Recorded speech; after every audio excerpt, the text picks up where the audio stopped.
Britain's political party leaders are crossing the country on the first day of a 6-week election campaign. Prime Minister Rishi Sunak's Conservative Party is trying to prove wrong a widespread sense that it will be ousted from power. Voters will decide on July 4th whether to end the governing Conservatives' 14 years in power and hand the opposition Labour Party the reins of government. Manisa Danabalan joins us live now. Manisa, what's the feeling like in Britain after this announcement? Hey, Nicole, making many headlines in the UK was the fact that the PM called the election in the rain, and he got drenched. Sunak is gambling on an earlier than expected election. He argues that his party can give the country security in turbulent times. We will have a general election on the 4th of July.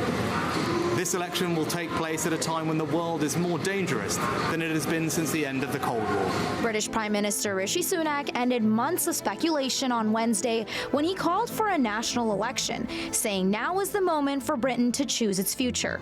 It's a risky move at a time when a wide array of polls suggest that the main opposition Labour Party is ahead of the Conservatives, who have been in power since 2010. It came as a surprise to some in his own party, who quite frankly don't seem too happy that this is happening over the summer, and he is probably just trying to capitalize on some favorable economic data that came out in the last couple of weeks for the UK, and also trying to strategically position the election in a period that might, help the Conservatives. The announcement came the same day the UK's inflation rate dropped to its lowest level in almost 3 years. But despite that, many residents want change. Everything's falling apart.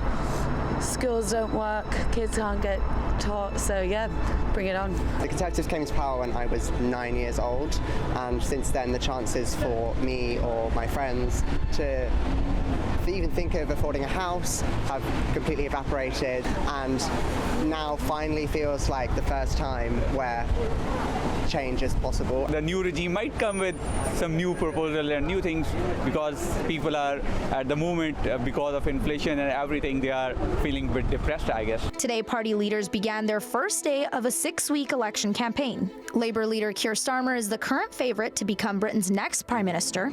The party says it will bring much-needed change after years of political and economic turmoil. And we've set out our first steps, starting with a stable economy. And we've set them out in our card that we launched last week. For a government to leave after 14 years our country with living standards worse than when they started is absolutely unforgivable. Sunak became Prime Minister in October 2022. He was Britain's first leader of colour, the first Hindu to become Prime Minister, and at 42, the youngest leader for more than 200 years. But history may remember his time at the Treasury more than his time in the top job. Today, he started his campaign saying flights are standing by to send asylum seekers to Rwanda, his flagship policy if he's elected. We've hired hundreds of caseworkers, identified the cohort. As people have been watching on their TV screens or on the newspapers, we've already started detaining people. We've hired the escorts, we've got an airfield on standby, we've booked the flights. So all of that work is already ongoing. And then the choice of this election is clear, because if I'm re-elected as Prime Minister on the 5th of July, these flights will go. We will get our Rwanda scheme up and running. The UK has the 6th largest economy in the world. Who will take that over? Only time will tell.